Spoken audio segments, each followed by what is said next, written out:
Buen día, estudiantes, ¿cómo están? Les saluda el profesor Eduardo Flores. En esta oportunidad vamos a desarrollar una sesión de aprendizaje del área de religión correspondiente al tercer grado de educación secundaria. Comenzamos la unidad número 2, que todos sean uno. La sesión de aprendizaje es la Iglesia Familia de Dios. Acompáñame a desarrollar el siguiente tema. Bien, como ustedes están apreciando, tienen aquí las imágenes del Papa Francisco, de la procesión del Señor de los Milagros. Ven también más abajo muchos sacerdotes reunidos en el Vaticano y algunos feligreses católicos. A la derecha, en el lado de abajo, está el padre Omar haciendo el servicio de llevar víveres para las personas necesitadas del cono sur de Lima y también atendiendo a las personas que vienen a ayudarle en esta misión. Entonces, la idea es que la iglesia es la familia de Dios. ¿Por qué se dice que es la familia de Dios? Porque la iglesia nace de la voluntad de Dios. De esta voluntad consiste en llamar a todos los hombres a la comunión con Él, a su amistad, es más, a participar como sus hijos en su misma vida divina. Es decir, la iglesia no surge como parte de un acuerdo entre 2 o 3 personas que deciden hacer una organización y asociarse. No, la iglesia surge por la voluntad de Dios, como dice el Papa Francisco, y es por eso que Dios se ha revelado al hombre, toma la iniciativa para formar su iglesia. Y esta iglesia, o nuevo pueblo de Dios, la forma a través de su Hijo Jesucristo, con su concepción, su nacimiento, su predicación, el discipulado y la llamada de los apóstoles, y la elección de Pedro como apóstol de su iglesia, y la sucesión de estos apóstoles hasta el Papa Francisco, hasta el día de hoy, siglo XXI. Entonces la iglesia es una familia de Dios que nace de la voluntad de Dios. Sigamos. Un ejemplo para entender un poco más por qué la iglesia es la familia de Dios es la parábola del hijo pródigo o la parábola del padre amoroso o misericordioso. Yo le he puesto de subtítulo la parábola de la familia. ¿Por qué? Porque el contexto de esta parábola se da dentro de una familia. Se trata del hijo menor que pide a su padre su herencia para irse de casa.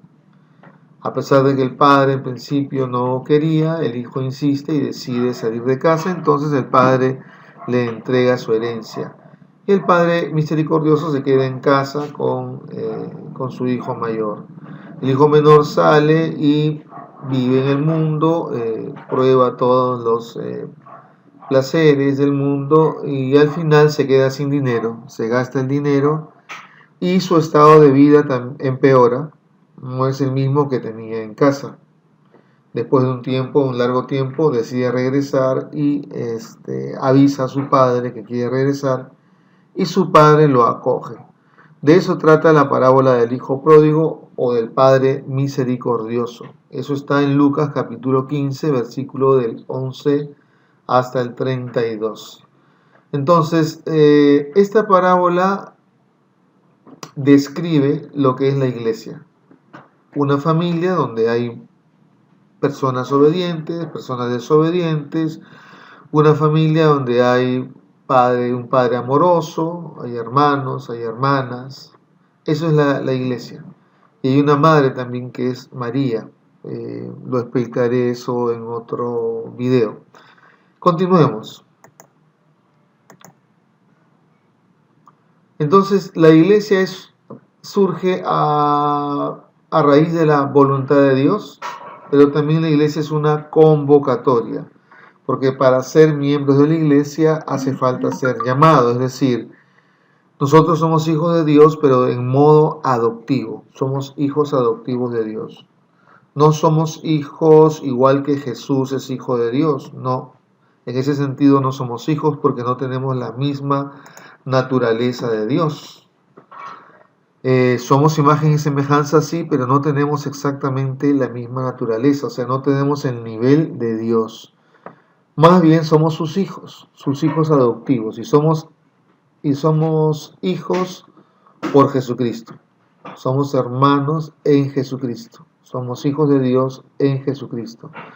Entonces somos una familia que se constituye a partir de una convocatoria. Es Dios quien convoca a la humanidad a que forme parte de la iglesia, familia de Dios. Entonces, la misma palabra iglesia viene del griego eclesia, que significa convocatoria, reunión, asamblea, convocatoria.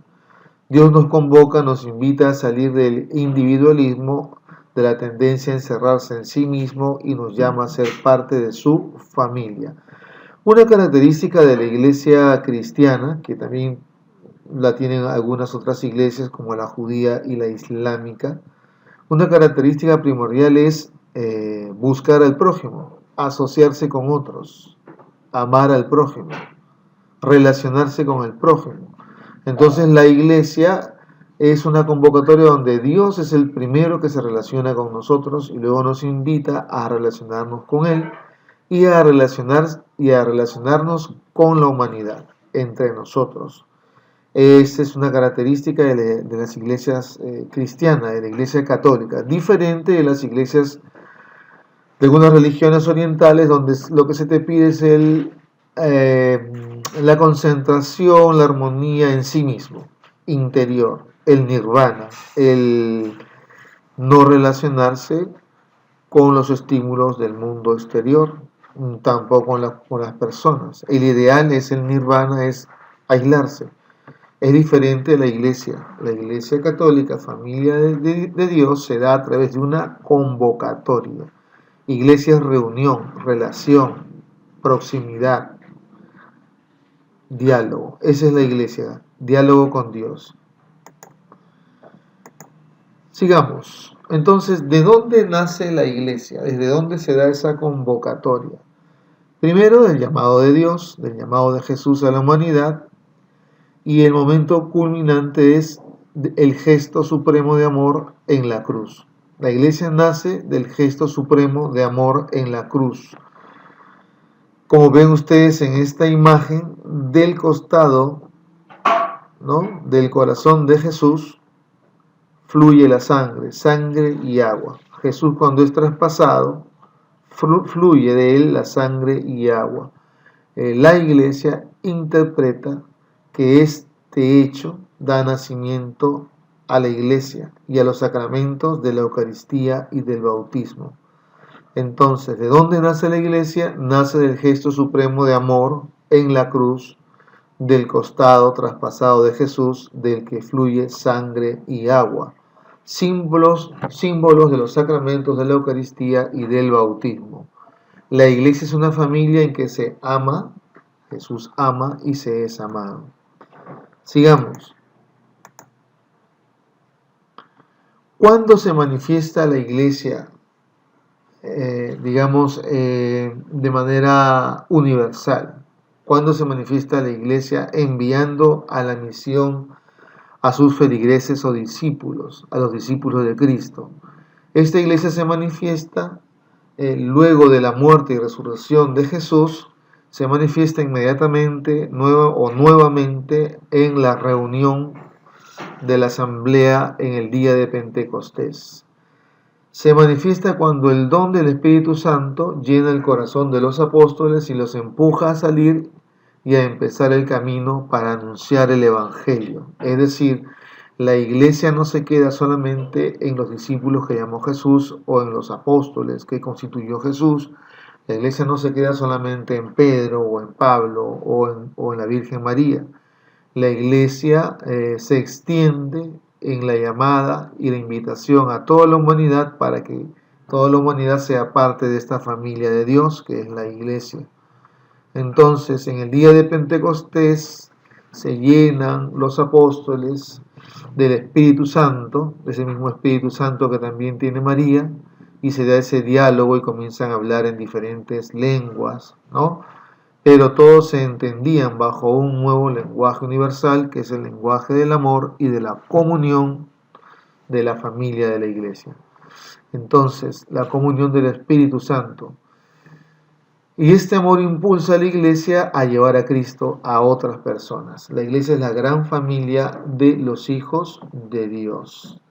Esta unión o filiación familiar se da a través del Espíritu Santo, de Dios mismo, de Jesús, en la comunión y en los sacramentos de la iglesia. La iglesia nos da una relación espiritual entre todos los que formamos parte de la iglesia. Continuemos.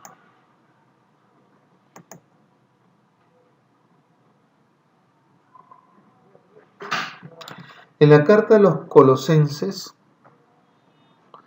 vemos que los discípulos de Cristo se llaman hermanos entre sí, ¿no? Dice: Señor, ¿cuántas veces tendré que perdonar a mi hermano las ofensas que me haga?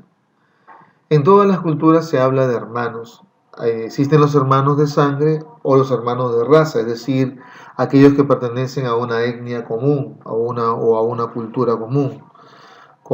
Cuando hablamos de hermanos nos referimos a la familia, definitivamente. Por eso en la parábola del hijo pródigo o del padre misericordioso se da en el contexto de una familia. En la Iglesia Católica, cuando hablamos de hermanos en Cristo, lo hacemos por esa filiación y esa unión que tenemos en Cristo todos los cristianos. Los cristianos somos hermanos en Cristo. Muy bien, estimados estudiantes, los invito a que repasen y vean nuevamente el video, que lo compartan, que se suscriban y que también envíen la tarea a la plataforma de Google Classroom. No se olviden de revisar la agenda virtual también del colegio, porque ahí están las indicaciones complementarias a este tema y está la tarea y la ficha de aplicación. Hasta una próxima oportunidad, nos despedimos. Buen día, hasta pronto, chao.